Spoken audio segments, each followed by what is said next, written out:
Sir இன்னைக்கு வந்து 27/2/2026 சரிங்களா? ஆமா. இந்த மாசம் வந்து சார் ஏடிஎம்கேனுடைய பீரியட்ல வந்து இந்த 2017 ரொம்ப ஒரு கலவரத்தை ஏற்படுத்திய ஒரு மாதம்னு வச்சுக்கோங்களேன்.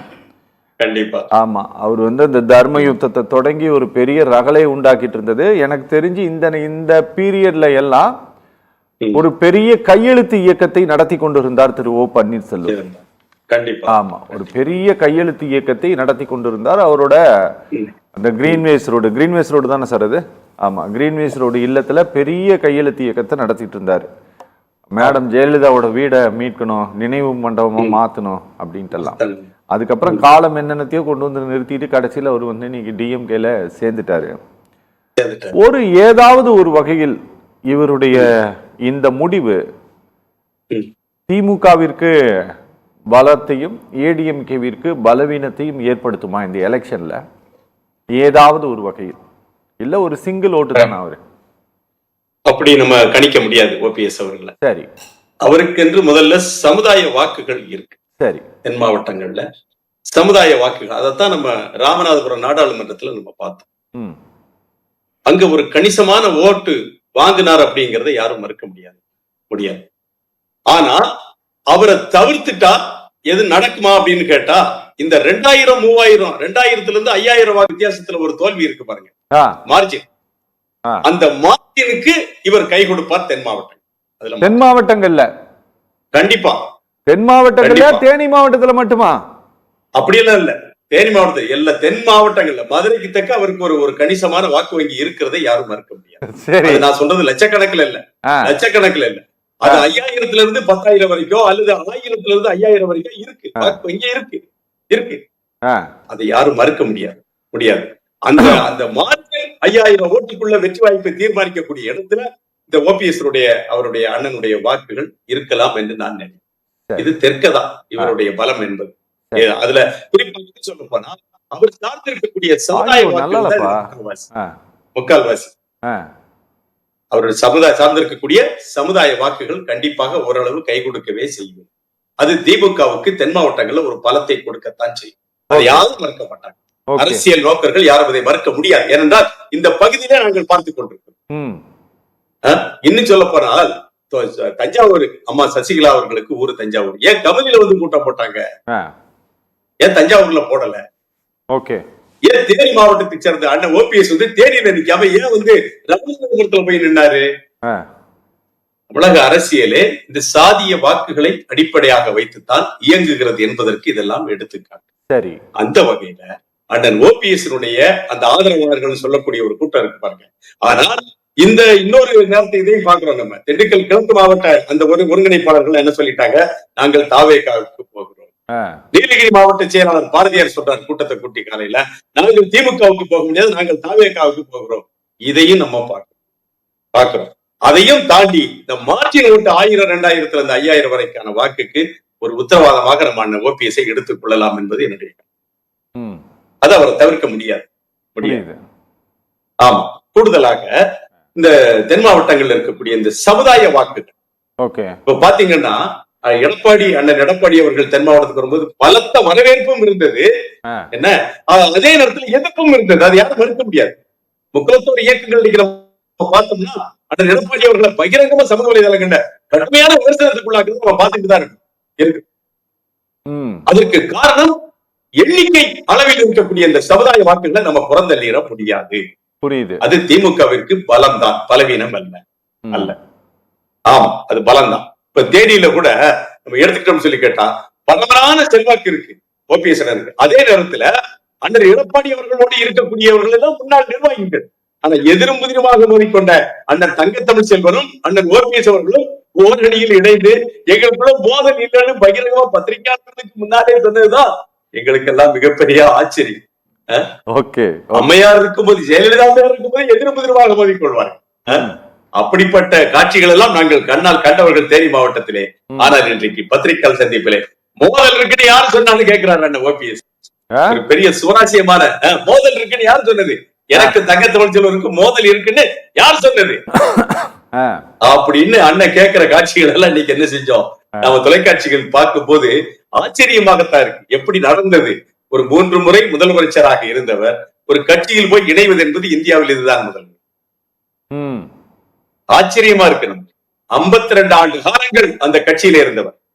1973 நான் பிறந்த வருஷத்துல அந்த அதிமுகவில் சேர்ந்த அண்ணன் ஓபிஎஸ் அவர்கள் 52 ஆண்டு காலங்கள் புரட்சி தலைவர் எம்ஜிஆரையும் அம்மா அவர்களை வணங்கிவிட்டு இன்னைக்கு திடீர்னு திமுக போய் கரவேட்டியை கட்டி சங்கமானது என்பது தேனி மாவட்டத்துக்காரர்களுக்கு ஒரு மிகப்பெரிய அதிர்ச்சி தான். அதுல எந்த மாற்று கருத்து சார். எனக்கு ஒண்ணு சொல்லுங்க சார், அதாவது கட்சியினுடைய நீங்க சொன்னீங்க 1973 அப்பெல்லாம் நான் பிறக்க கூட கிடையாதுன்னு வச்சுக்கோங்களேன். இல்ல சரி, ஆமா, அந்த வருடத்தில் கட்சியில் சேர்ந்தவர் ஒரு 52 வருடமாக அரசியல் இருக்காருன்ட்டு. ஆனால் அவரும் ஒரு நெடிய பொறுமையை கடைபிடித்தாரா சார்? ஏடிஎம்கேவில தான் நம்ம இருக்கணுங்கிற ஒரு நெடிய பொறுமையை, நிதானத்தை கடைபிடித்து இனி வாய்ப்பே இல்ல, சந்தர்ப்பமே இல்ல அப்படிங்கிற ஒரு கட்டத்தில் தான் தன்னை திமுகவில் இணைத்துக் கொண்டிருக்கிறாரா? அவருடைய இந்த இணைவில் ஒரு நியாயம் இருக்கா? குறைந்தபட்ச நியாயம் இருக்கா சார்? ஒரு அரசியல்வாதி இயங்கணும் சார். இயங்குறாதான் அவன் அரசியல்வாதி. சரி, அரசியல்வாதி இயங்கலன்னா புள்ளியில ஓட்டு மூடிடுவாங்க. சரி, அப்ப அவர் ஒரு 3 முறை முதலமைச்சராக இருந்தவர். அவர் இயங்கிக் கொண்டேதான் இருக்க வேண்டும். அவர் இயங்குவதற்கு ஒரு தளம் வேண்டும். சரி, அந்த தளம் அவர் ஆரம்ப காலத்திலிருந்து அதிமுகவாக இருக்க வேண்டும் என்பதில் ஒரு நெடிய போராட்டத்தை நடத்தினார். ஆனால் அண்ணன் எடப்பாடி அவர்களுக்கும் அவருக்கும் இருக்கக்கூடிய தனிப்பட்ட ஏதோ ஒரு மனக்கசப்பு அவரை அதிமுகவின் பக்கம் நெருங்க விடாமல் தடுத்தது. சட்டமன்றத்துல பார்ப்போம், நம்ம பக்கத்துல உட்கார்ந்து இருப்பாங்க, முகத்தை இந்த பக்கம் அந்த பக்கம் திருப்பிக்கிட்டு 2 முன்னாள் முதலமைச்சர்கள். அந்த காட்சிகள் எல்லாம் நாம சட்டமன்றத்துல பார்த்தோம். ஆனா ஒரு பொறுமையை கடைபிடித்தார். அந்த அரசியல்வாதி இயங்க வேண்டும் என்கிற தத்துவத்தின் அடிப்படையில் தான் அவர் என்ன செய்யறாரு, தன்னுடைய இருப்பை தக்க வைக்க வேண்டும். ஓகே, அது ரொம்ப முக்கியம். அரசியல் தனக்கான தளத்தை ஒரு அரசியல்வாதி அமைத்துக் கொள்ளவில்லை என்று சொன்னால் செல்ல காசிங்க. இந்த தமிழ்நாட்டில் எந்த அரசியல்வாதியாவது குறிப்பிட்ட காலத்திலே ஓய்வு பெற்று ஒரு ஆளு சொல்லுங்க, யாராவது விஆர்எஸ் கொடுத்துட்டு போயிருக்காங்க ஒரு அரசியல்வாதி? புரியுது. பண்ருட்டி ராமச்சந்திரன் எந்த காலத்தாளு? காங்கிரஸ்ல இருக்கிறாங்க. நான் சொல்லுவேன், அது இப்ப வேண்டாம், சொல்லுங்க. இப்ப இல்ல அந்த பட்டியல், இப்ப இல்ல அந்த பட்டியல். அண்ணா அதான் கேக்குறேன், பண்ருட்டி ராமச்சந்திரன் எந்த காலத்தாளு? எம்ஜிஆர் காலத்தாளு. இப்ப ஒரு புதிய கட்சி ஆரம்பிச்சிருக்கு. புரியுது. ஆரம்பிச்சு தாவேகாவுக்கு ஆதரவு கொடுத்திருக்கிறார். அப்படின்னா என்னன்னு கேட்டா, அரசியல்வாதி இயங்க வேண்டும் என்கிற அடிப்படையில அண்ணன் ஓபிஎஸ் அவர்கள் நீண்ட கால பொறுமையை கடைபிடித்து, அதான் சொல்றாங்களா, அண்ணன் எடப்பாடி அவர்களுக்கும் இவருக்கும் ஏதோ இருக்கக்கூடிய மனக்கசைப்பின் அடிப்படையில அதிமுகவினுடைய பக்கமே போக முடியாத நிலையில் பல்வேறு கட்ட சோதனைக்கு பிறகு சுயமாக ஒரு முடிவெடுத்து திமுகவுக்கு போனது அரசியல்வாதி இயங்க வேண்டும் என்கிற தத்துவத்தின் அடிப்படையில் என்பதுதான் உண்மை. ஓகே ஓகே சார், வணக்கம். பென்னிகுயிக் சார், வணக்கம். வணக்கம் சார். சின்ன சின்ன வாக்குகள், ஒரு 100-200 வாக்குகள் எல்லாம் கூட எலெக்ஷன்ல ரொம்ப முக்கியமாக தேவைப்படுகிறது. அதனாலதான் அமைப்புகள், சங்கங்கள் இவங்க எல்லாத்தையும் கூப்பிட்டு பேசுறாங்க, எங்களுக்கு ஆதரவு கொடுங்கன்னு கேட்கிறாங்க. நீங்க எல்லா இடத்துக்கும் போய் நின்று ஓட்டு கேட்கறதும் அதுதான் ஒரு ரொம்ப முக்கியமான காரணம். கண்டிப்பா. மிக குறைவாக ஓபிஎஸ் குறித்து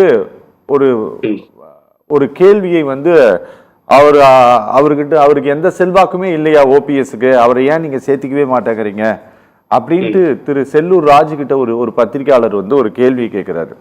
அப்ப செல்லூர் ராஜு கண்டிச்சாரு, என்னங்க நீங்க இப்படி ரொம்ப சாதாரணமா கேக்குறீங்க, ஓபிஎஸ் பெரிய லீடருங்க அவரு, நீங்க இப்படி எல்லாம் கேட்க கூடாதுங்க அப்படின்ட்டு அவர் சொன்னாரு. இது சொன்னது ரொம்ப நாள் இல்ல, ஒரு 6 மாசத்துக்கு முன்னால சொன்னாருன்னு வச்சுக்கோங்களேன். ஆமா, அது உங்களுக்கு நீங்க செய்தியை பார்த்திருப்பீங்கன்னு நினைக்கிறேன். ஆமா, இன்னைக்கு அவரை ஒரு ஒற்றை ஓட்டாக ஏடிஎம்கே, ஒருவேளை ஏடிஎம்கே தலைமை பார்க்குதுன்னு வச்சுக்கோங்களேன், அது அவர்கள் ரொம்ப தப்பா கணக்கு போடுறாங்கன்னு புரிஞ்சுக்கலாமா? அப்படி இல்ல, ஒற்றை நபர் அப்படிங்கிற ஒரு முடிவுக்கு நம்ம யாரையும் கொண்டு வந்துட முடியாது. சரி, அது யதார்த்தம், கள யதார்த்தம். அதுதான் என்ன, அவருக்கு எதுவுமே இல்ல, அவருக்கு பின்னால ஆளே இல்ல, அவர் ஒற்றை மனிதர் என்று சொன்னால் திமுகவுல சேர்த்திருப்பாங்களா? அவர் சேர்த்திருக்க மாட்டாங்க. பலமில்லாத ஒருவர் அப்படிங்கிற ஒரு முடிவுக்கு திமுக தலைமை வந்திருந்தால் இன்றைக்கு இவ்வளவு ஒரு முதல்வர் என்ன சொல்றாரு ட்விட்டர்ல, அன்பானவர், பண்பானவர், அடக்கமானவர். ம். அந்த 3வது வரி வருது பாருங்க, அடக்கமானவர். ம். அது ரொம்ப முக்கியத்துவமான ஒரு வரின்னு நான் பாக்குறேன். ம். அப்போ திமுக தலைமை அண்ணன் ஓபிஎஸ் அவர்களை சேர்த்துக் கொள்ள வேண்டும் என்று நினைத்த போது பின்னால ஒரு கணக்கு இல்லாம எப்படி சார் சேர்ப்பாங்க? ம். ஒரு கணக்கு இருக்கணும் இல்லையா? ம்.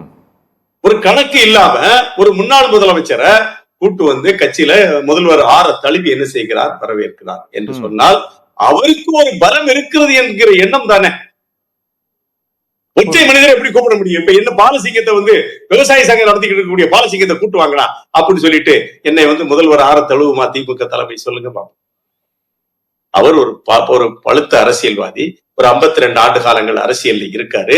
அவருக்குன்னு ஒரு ஆதரவாளர் கூட்டம் இருக்குன்னு நம்பி அவராலையும் ஒரு வெற்றி வாய்ப்பு போயிடக்கூடாது அப்படிங்கிற அடிப்படையில் தான் அவரை கூப்பிட்டு தழுவுறார் நம்முடைய மாண்புமிகு முதல்வர் அவர்கள். இதுல என்ன மாற்று கருத்து இருக்கு? ஒற்றை ஓட்டு அப்படின்னு நம்ம சொன்னா ராமநாதபுரம் அவருக்கு ஐயா அண்ணன் ஓபிஎஸ்க்கு அதுக்கு என்ன சம்பந்தம் இருக்கு? ராமநாதபுரத்துக்கும் ஓட்டு பிஜேபி ஓட்டுன்னு சொல்லி அண்ணன் சொன்னார், இருக்கலாம். ஆனால் அந்த ஒற்றை நபர் பலாப்பழ சின்னத்துலதான் சார் நின்றார். அவரு தாமரையில நிக்கல. அங்க போய் பிஜேபி ஓட்டு இருக்குதுன்னு இல்ல பலாப்பழ சின்னத்துல அண்ணன் சொன்னதுதான் நான் சொல்றேன். பலாப்பழ சின்னத்துலதான் நிக்கிறார் அண்ணன் ஓபிஎஸ். சரி சரி, பலாப்பழ சின்னத்துல நின்று 2.25 லட்சம் ஓட்டு வாங்கக்கூடிய சக்தி ராமநாதபுரம் நாடாளுமன்ற பொறுப்பு. மறந்துடக்கூடாது. அது கூட்டணி கட்சி ஓட்டு 1 லட்சம் ஓட்டு 2 லட்சம் ஓட்டு தான் கூட ஒரு 75,000 ஓட்டு அந்த ஓபிஎஸ்க்கு அந்த ராமநாதபுரத்துல இருக்குங்கிறதா யதார்த்தமான உண்மை. ஓகே, ஒண்ணுமே இல்ல அப்படின்னு நீங்க அவரை குறைச்சு மதிப்பிட வேண்டும். ஓகே, எனக்கு ஒரு விஷயம் சொல்லுங்க. அதாவது கழகங்கள் இல்லாத தமிழகம் எப்படி காங்கிரஸ் முக்து பாரத்ன்னு சொல்றாங்களோ அது போல தமிழ்நாட்டை பொறுத்தவரை கழகங்கள் இல்லாத தமிழகம் அப்படிங்கிறது தான் பிஜேபியினுடைய ஃபைனல் கோல். அதுதான் சரியா? இன்னைக்கு வேணா அவங்க வந்து திமுகவை வீழ்த்துறதுக்கு அப்படி இப்படின்ட்டு இன்னைக்கு எலெக்ஷன்ல என்ன வேணா சொல்லிட்டு போலாம். அதுதான் அவங்களுடைய இலக்கு. அதுதான் அந்த ஆமா, அதுதான் இருக்கலாம் இல்ல, அதுதான் இலக்கு. ஆமா, அந்த இலக்கை அடையக்கூடிய காரியத்தில் முதல் காரியமாக ஏடிஎம்கேவே அவர்கள் நினைத்தது போல சுக்கு நூறா பிரிச்சு வச்சுட்டாங்களா? அப்படி நாம சொல்ல முடியாது. இல்ல அப்படி நம்ம எப்படி சொல்ல முடியும்? இன்னைக்கு அதிமுக பலம் இழந்துருச்சு, நம்ம எப்படி சொல்ல முடியும்? சரி, சொல்ல முடியும். பிரதான எதிர்கட்சி இன்னைக்கு பிரதான எதிர்கட்சி. நாம் என்ன கேட்கிறோம்? தேசிய கட்சிகள் இங்கே வலுப்பெறும் என்று சொன்னால் கேரளாவில் நடக்கிறதா இங்கே நீங்க நல்லா ஒண்ணு புரிஞ்சுக்கங்க சார். இங்க பாருங்க, 2019 வந்து கிட்டத்தட்ட ஒரு 19 தொகுதியில போட்டிட்டாங்கன்னு நினைக்கிறேன் அமமுக. சரியா? ஒரு 28-30 லட்சம் வாக்குகளை அவங்க வந்து வாங்கினாங்க. அது அத்தனையும் அதிமுகவினுடைய வாக்குகள் 19ல அவங்க வாங்கினது. சரியா? இன்னைக்கு அமமுக என்ன சொல்கிறது அப்படின்னா, நாங்கள் என்டிஏ உடன் தான் கூட்டணியை தவிர எடப்பாடி பழனிசாமியுடன் இல்ல அப்படிங்கறத தெளிவுபடுத்துறாரு. முந்தா நாள் கூட தெளிவுபடுத்துறாரு டிடிவி தினகரன். சரியா? சசிகலா அவங்க நேத்து வந்து ஒரு கொடியை அறிமுகப்படுத்துறாங்க, அவங்க வாக்கு வாங்குறாங்க இல்ல அப்படிங்கிறது 2வது பட்சம். ஒரு பூத்துக்கு ஒரு ஓட்டு கூட அவங்க வாங்கிட்டு போலாம். அப்படி பார்த்தா கூட ஒரு 50,000-60,000 பூத் இருக்குது.